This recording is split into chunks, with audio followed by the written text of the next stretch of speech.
All right, the Hi, replay is being everybody, and recorded. welcome to the Everything in Moderation podcast debate edition. Today, we are looking at paleoconservatism versus neoconservatism, and Christian will be representing the paleoconservatism side, while Anthony is representing neoconservatism.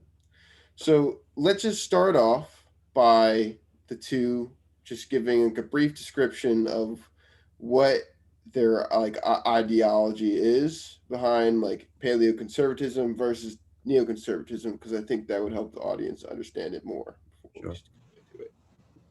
Anthony, be my guest. You can take it. Okay, thanks, Christian. So, I am championing neoconservatism. And just so you know, for a disclaimer, this does not mean that I am a neoconservatism. Just for a disclaimer, that's all. Also, neocon for short. So, according to Oxford, neoconservatism doesn't mean that it is a political ideology characterized by an emphasis on free market capitalism and interventionist foreign policy. So it has like a mix of of the far right. I would say far right, like Republicans and Democrats, because it being like interventionist foreign policy is typically a liberal view. But one of the cores of the Republican Party is for capitalism, and but however, being interventionist on foreign policy is not. Also, during the 1960s, many Democrats were not too happy about Democrats' foreign policy stance, so many of them became Republicans during the New Left counterculture and the Vietnam protests. Obviously, there's no doubt that there are a lot of neo conservatism in the Republican Party, and Donald Trump, our former last Republican president, was a had some neoconservative policies, and which worked. Although some people in the administration disagreed with them, um, it's something that maybe a lot of people would actually very they might disagree with me on, or maybe say, oh yeah, that's actually very surprising. But yes, that's my opening statement for neoconservatism. Cool. So, for paleoconservatism, it could be described as like really, really strict traditionalist conservatism, traditional family roles, emphasis on religion, and like Anthony said, neoconservatives wanted interventionism, whereas paleoconservatives were isolationists. So basically, this kind of split, and the terms were coined during the Vietnam War. So because they differed on that very differently, and so paleoconservatism basically keep to everyone to themselves, adhere to tradition, and subscribe to like the Christian ethics and whatnot. It's more of a religious based uh, social ideology, and like Anthony said, Trump exhibited neoconservative values, but he also exhibited paleoconservative values, specifically like the America First terminology, as well as kind of bringing back religion to the political spectrum, like in a more nationalistic type of way. But that's I hope that we cleared that up, and you can see the differences between the two now, so you can get more of an idea of how we might actually disagree. Because I feel like that paleoconservatives probably disagree with neoconservatives more than they probably disagree with like some people on the left. Yeah, definitely. So it's just to sum it up, old versus new. So let's start with round questioning. So I want to preface this by saying that this will consist of 5 minutes. Your response, whoever I'll deem which side it is, I'll switch between the two sides, and then we'll have a 2 minute response period for the counterparts. It will probably go into like 3 or 4 sections like that. Okay, so we'll go to the first question. So let's bring it over here. One of the first points of contention between neo and paleoconservatism was FDR's New Deal. This was because paleoconservatives were not for the New Deal, but neoconservatives were. The New Deal consisted of many programs focused on expanding the government to combat the Great Depression. Some examples of these acts are the National Industrial Recovery Act, which guaranteed that workers have the right to unionize, and collectively bargain for higher wages, as well as Social Security, unemployment insurance, and federal agricultural subsidies, which are still around today. Starting from the paleo side, please explain why the New Deal was bad policy. You know, you weren't really for that, and the neoconservatives after that fact were pretty much against everything else. So I just want to explain like why is that the line for like that, and then maybe neoconservatives would be able to explain why after that, you know, they didn't like anything else. So thank you, Danny. Basically with this is the Great Depression. It's very ironic because the Great Depression can be said to be, it could be blamed on the Federal Reserve's mistakes. So a government entity botching some sort of economic policy and then creating a policy to repair the damages is just the very typical government thing to do. So the New Deal was called the deal that sort of ended the Great Depression, but I definitely argue that it once I go through a bit of the numbers, we can kind of see it is a it's interesting because in American political culture today, it's the New Deal is a policy that's looked back on very fondly, and but like again, after we analyze it a little bit, we could see where it was actually it had its shortcomings. So after the New Deal, industrial production and national income fell almost by 1/3. 1940, 8 years after the New Deal, unemployment was at 14%. So just a year ago, a global pandemic needed to happen to finally surpass those numbers. So the New Deal, part of the New Deal was to stimulate the economy and get jobs back that were lost. But 8 years after, the jobs were still nowhere to be found. Granted, the unemployment rate did fall during those years, but just not to the levels that I think FDR probably and his policymakers forecasted. So again, the New Deal sought to give relief for the unemployed and poor, and obviously there is merit to that. They needed to focus more on creating jobs so that these people can go back to work and get off the welfare programs. And I don't think it's a convenience that when World War II happened, unemployment rates fell down to as low as like 1.2%. So I don't think that the New Deal directly brought about those numbers. I think it was more of the economic boom that tends to happen after a massive conflict like World War II. Okay. Any response, Anthony? Sure. In a way, there were some programs that the New Deal produced that were actually beneficial, like the FDIC, the AAA, the programs that still exist to this day. But majority of the New Deal was actually pretty bad, very very bad. I think conservatives really should rejected the notion of the New Deal. Um, you know, it's really not really a good idea that we should have benefited it. But also keep in mind too that the reason why the New Deal was created in the first place was for FDR wanted to create programs to get us out of the depression. But in hindsight, um, the New Deal did do more harm than good. But did FDR actually think this was going to happen? I don't think so. But I bet at least there are some programs that actually help benefit like future generations, like I mentioned before, the FDIC and the AAA. Okay. So where would you get your guys like from your frameworks, your actual disagreement be? Would it be between the fact that this is where these programs lie? There was some efficient programs that neoconservatives liked, and the paleoconservatives just said pretty much nothing in the bill was good. Was that the difference? I think that from my point of view, it's that the focus on what the bill was trying to accomplish was completely way off the mark. It should have been more pro-work welfare, and it kind of created this culture of people living off welfare, and just collecting the checks while not finding a job. Back when my grandparents or even my parents were unemployed, that was considered a embarrassing thing.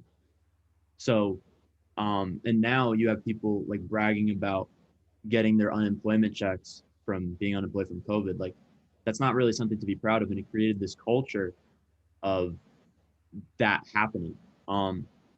So, and then also just in the essence of the government creating a policy that was sort of oppressive to certain people in our country, as a result of government mistakes. Okay. So let's move on to the next topic. So the next topic is another conflict within two ideology groups of the party that was created by neoconservatives, and it was the idea that the United States should be the agent of universal principles. And what I mean by that is that we should, it was a globalized perspective because the market changed and more people had global thoughts and ideas and how to run things. So those morals collided with our law system. We got more liberal in the fact that, from the 60s to now, we're less pretty much racist against one portion of our population, right? But where this conflict divided between the two parties was neoconservatism, which was regarded, like McCarthyism, and the restoration of the House Committee and Un-American activities was not respectable, right? And that was the neoconservative side. They don't think that's good, but like paleoconservatives would say, yes, why not? We have to root out, these communists within our country, and that's a side effect of isolationism as well, right? So there's that. And neoconservatives would then also go on to deem criticism of unconstitutional civil rights legislation, the civil rights movement, or Martin Luther King as not respectable. So they really sided with Martin Luther King's movement as it pertains to like race and solving those issues during that time, right? So starting on the neoconservative side, why was this new globalized moral system so important to stand behind instead of the more traditional American value system that conservatives really belong to? I mean, if you ask any conservatives, what is their one top priority, and it's preserving traditional values. I mean, that's the essence of conservatism, so. If you go back to like after World War II and after both World Wars, and we were striving to make other countries like in the same system as us, democratic or republic, and imagine in a different scenario where like let's say America is communist, and if basically pretty much if that ever happened, well, which is a long shot, it's never going to happen. But imagine if like America was communist and then we were spreading like communist ideas to other countries. Then the majority of what I'm getting at is that if because America is supposed to be this very unique is a unique country, it's the greatest country on the face of the earth, and but let's say now the United States is the face of the earth. The United States is the face of the earth, and let's say the country that's the face of the earth is a communist country, and these other countries around the world look to the U.S. as like like the model for how a country should be, and how if the United States is a communist country, then most countries that they want to implement would follow. The majority of the world would be communist, and that's kind of how we did with countries like Japan. We made them democratic republics. But if the U.S. failed under another system, then the world would be totally different. But I think where I'm getting at is, if basically if the U.S. is a different ideology, the whole world could be a whole different ideology. Okay. Any rebuttal, Christian? Yeah. So the thing with neocons today is that they say that they're conservative, but only really do so when it's convenient. And tradition is not supposed to be convenient. It's supposed to account for the wickedness and shortcomings of humanity and crush opportunists from getting ahead. And you could say that neocons are sort of the opportunists that I speak of. They are typically inconsistent with their beliefs and fail to uphold the US as a constitutional republic rather than a liberal democracy. They speak very highly of freedom and liberty, but what's the difference between a government and a corporation ruling the state? I don't really see any. And in terms of the inconsistency, neocons are terribly inconsistent. Fighting for liberty and freedom while also fighting for tradition is near impossible and kind of sort of like a hypocritical thing that the US is founded on. And you see this inconsistency today with Caitlyn Jenner running for office in California as a Republican. Neocons typically they complain a lot about the LGBT community and, talking in the school, talking about the LGBTQ stuff in the school, teaching kids at a young age, like these different things. But then they turn around and welcome Caitlyn Jenner into their political party in the race. I know that there are definitely some people that are opposed to that. I understand, but I've seen a lot of pundits and figures sort of accept that Caitlyn Jenner should be running as a Republican. And Danny, we mentioned McCarthyism, and yeah, that definitely could be described as a paleoconservative policy. But then what Anthony said is he was talking a lot about the importance of fighting communism, and that could be a very neocon thing. And we differed in that sense, where paleocons were fighting the fight at home, whereas neocons were fighting the fight outside of home. And I think that's where we fundamentally went wrong with that. Because with the isolationist stuff, we protect here. We don't protect anywhere else. It's not our job to protect Vietnam, Korea from communism. It's not. It's our job to protect ourselves from communism. If we do not want it here, we protect it from here. And with the civil rights movement, obviously the freedoms born from the Constitution must be upheld, and everyone deserves a fair treatment here. But you could see how paleoconservatives, even the father of conservatism, Edmund Burke, an English thinker who was around when the American Revolution happened, I believe he said that there shouldn't be slaves, but he said that Africans were still less than white people. And I think that this is just this progressive thinking that conservatives kind of go along. It's not that a lot of people think that conservatism is the enemy of progress, but in reality, it's just progressing at a very slow rate. So like, okay, Black people are subhuman. That's what they say first. And then they go on and then they say, okay, well, this person, typically I could say that when this happens in war or something, when you have African Americans fighting beside white soldiers, you see the actual, you see more of the equality between us because we all bleed the same blood. But if we're going to talk about the civil rights movement, I will say that once the civil rights movement happened, it is very interesting to note that divorce rates in the African American community rose, and the nuclear family disappeared from that community as well.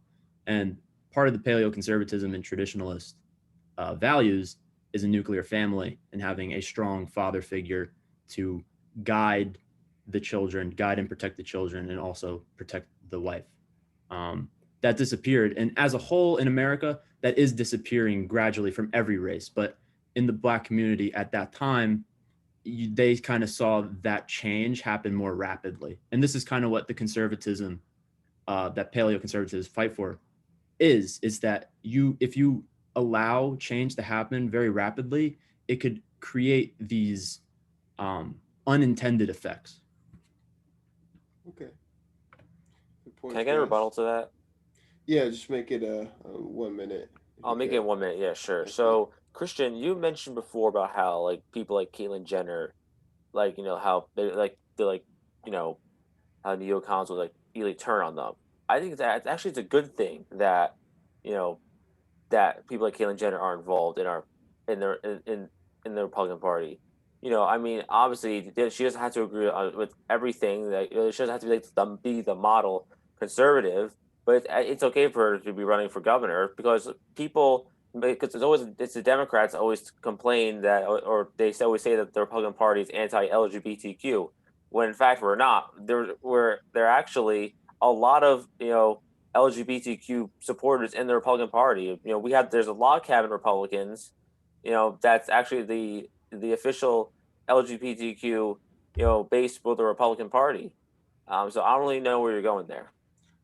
But now here's the thing: do you fight for the Republican Party or do you fight for conservatism? Because I know which one I would fight for. You can fight for both. Okay, good job, guys. Those are really good rebuttals, I would have to say, for that argument. Moving on to the third, and probably one of the more important ones in this debate, which is really where it's centered around, is one of the biggest defining factors of neoconservatism was interventionism within foreign policy.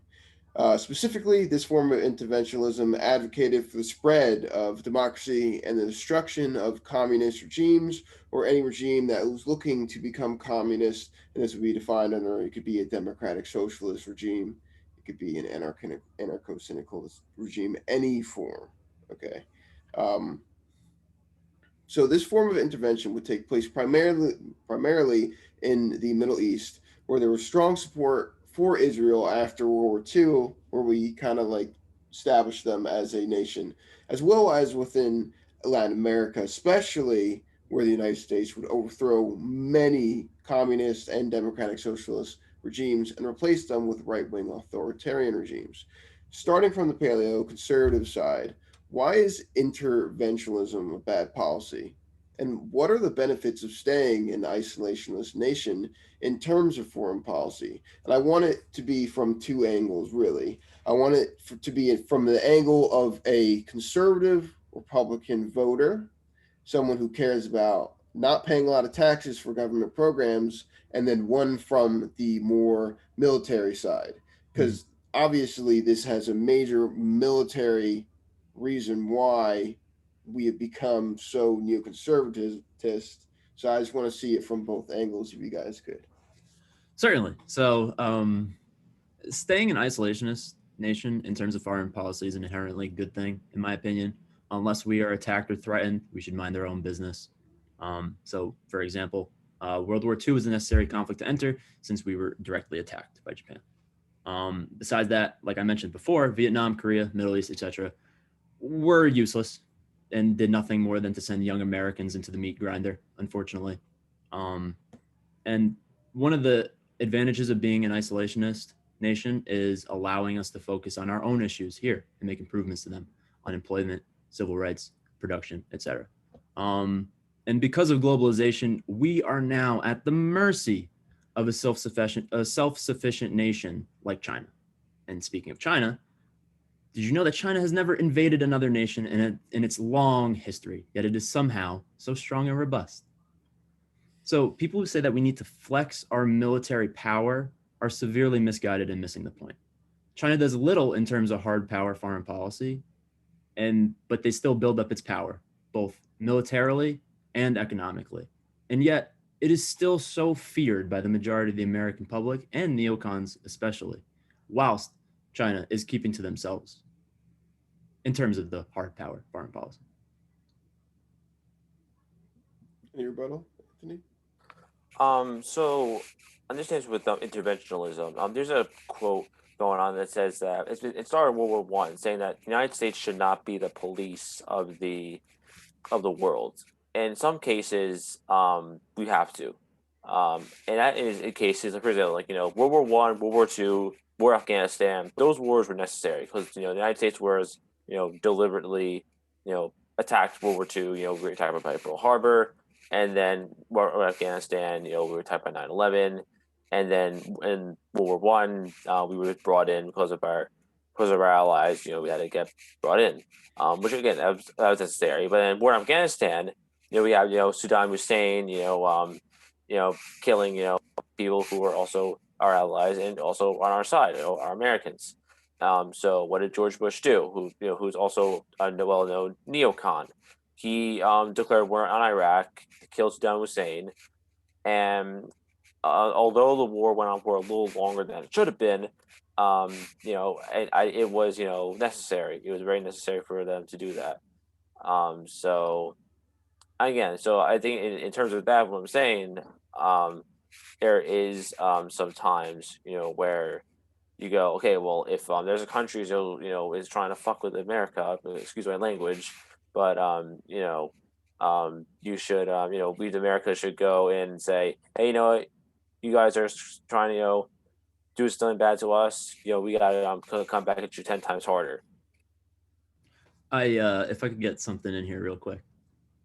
Mhm. Well, I do agree with Anthony where he says like if a nation does or our group messes with us, we do retaliate with brutal force. But the thing with that, and specifically Afghanistan, is Afghanistan probably wouldn't have happened, and 9/11 may not have happened if we did not get involved in the Middle East at all, which would have been instead of trying to stop the spread of communism, we ended up making a long and unnecessary conflict occur.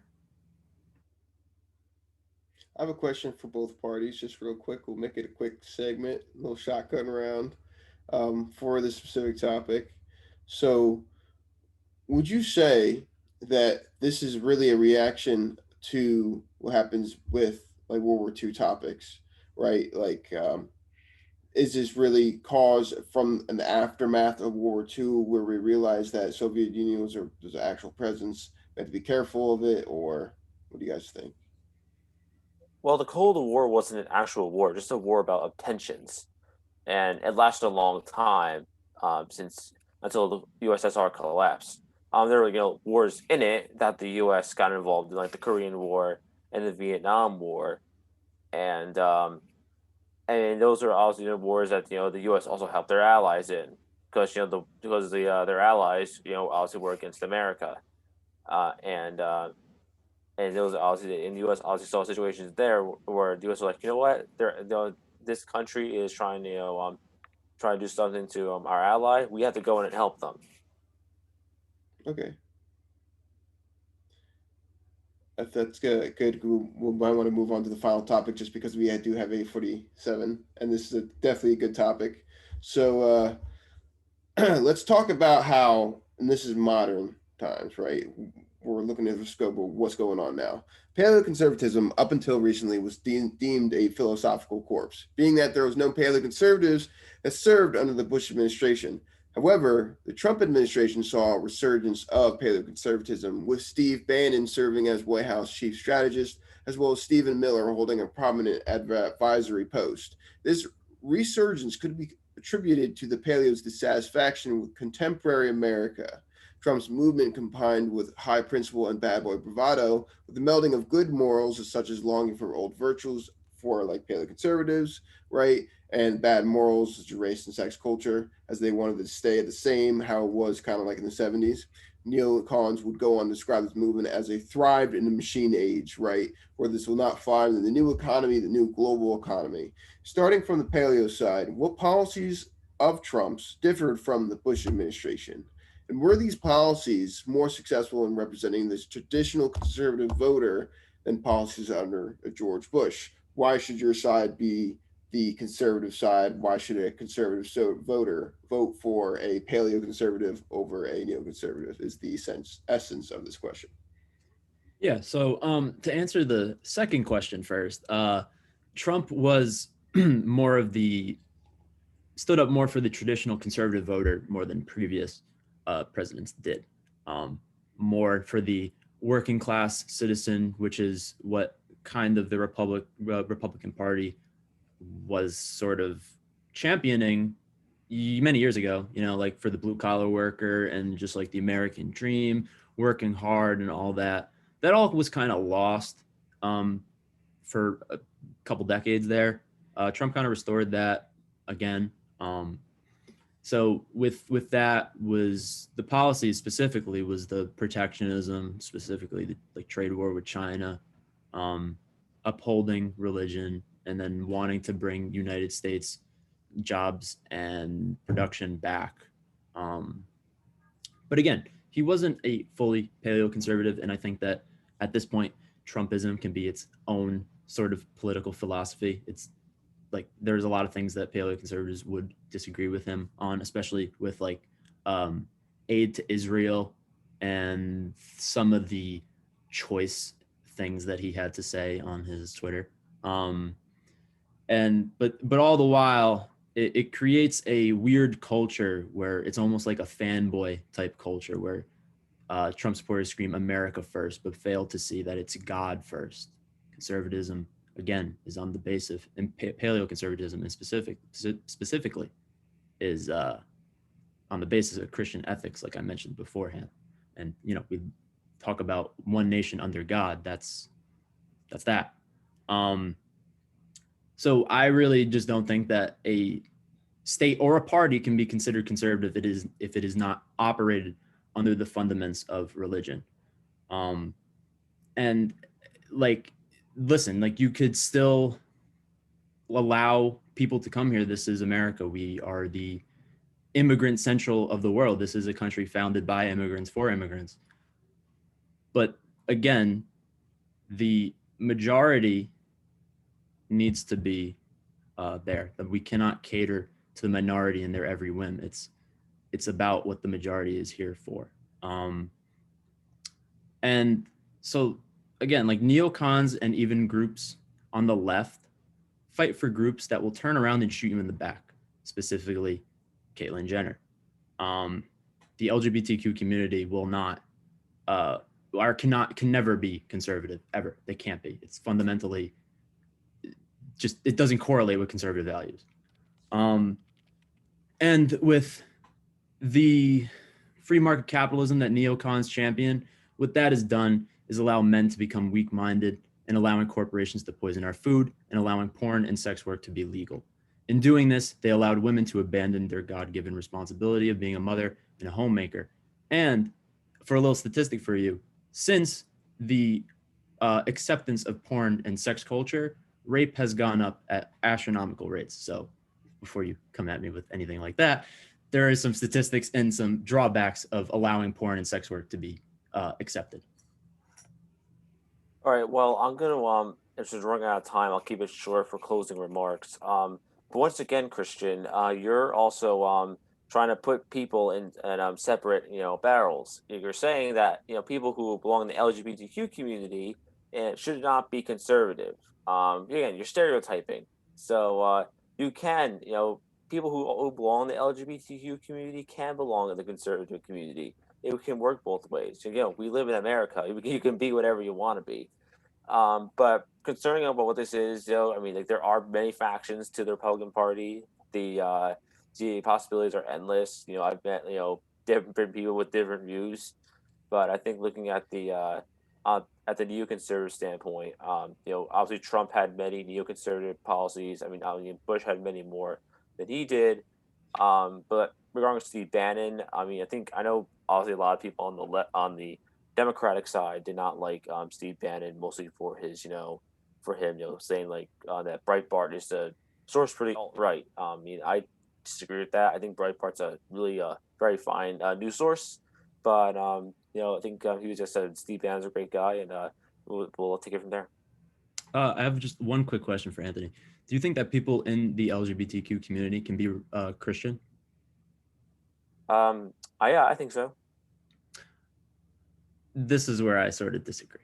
Again, with Christianity and the stuff that is in the Bible that God gave to us, obviously the LGBTQ community is committing a mortal sin. And there is some merit because you can go to church and be welcomed into a church, but you have to be able to renounce that way of life. That's the only thing. So you could be religious, you could want to be that, but that's the fundamental thing. Do you want to change? You can't continue to be a part of that community and also be religious. You have to kind of choose The one. current Pope says he's for gay marriage. And I disagree with the current Pope. All right. I disagree with him for a that'd be lot a of good things, contrast but, for both types of or like parts of the religion. You know, the more grocery Catholic, just going and picking whatever parts they really want of that religion, or like people would call it cafeteria. Yes, Catholic. cafeteria Catholic. That would be it, right? Wow, it'd be more fundamental, where people would be really against this because of the Bible. So I think it's a good contrast between the two. Yep. I just want to thank Danny for being a great moderator and Anthony for being a good foil to myself. It was very funny. Again, as a disclaimer, all of what we stated today wasn't necessarily our own actual views. We were playing the part of this side. Some things we do believe, sometimes we don't. It's part of the debate. You're supposed to fight for that side and only that side, and just do it in a very strict manner. So that's where some of the stuff could have been sounding a little rough, but that is the reason why. the same goes with me. Many of the stuff I said today, I don't actually believe in. So don't be alarmed. All right. Thank you, everyone. Next debate up soon. So we'll see you then. Have a good one, everybody.